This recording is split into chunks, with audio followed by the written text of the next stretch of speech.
बिस्मिल्लाहिर्रहमानिर्रहीम। अस्सलामु अलैकुम। आप देख रहे हैं यूट्यूब चैनल आम सी बातें। इमरान खान साहब बातें तो रियासत मदीना की करते हैं, मगर उनकी हुकूमत में काम यजीदी दौर के हो रहे हैं।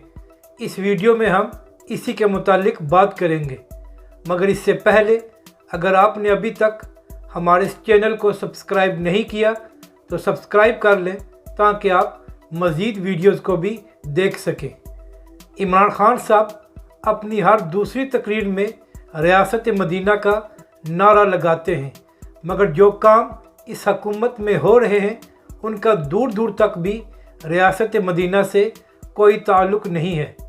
एक साल पहले जब अल्लामा खादिम हुसैन रिजवी को गिरफ़्तार किया गया था तो मजदूरी की हालत में भी जब उनको अदालत लाया जाता तो उनको हथकड़ियाँ पहनाई जाती थी, मगर आज तो इस हुकूमत ने जुल्म की इंतहा कर दी। तहरीक लब्बैक के नायब सदर सैयद ज़हीरुल हसन शाह साहब जो पिछले कई हफ्तों से जेल में हैं, आज उनको अदालत में पेश किया गया।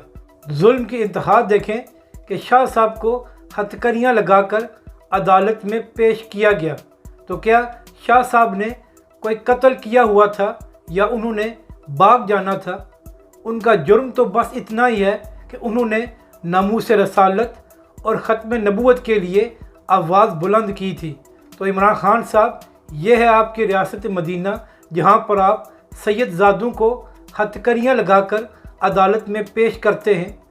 क्या इमरान खान साहब और उनकी हुकूमत में इतनी जुर्रत है कि वो नवाज़ शरीफ, शहबाज शरीफ या किसी दूसरे सियासी लीडर को हथकड़ियाँ लगाकर अदालत में पेश करें?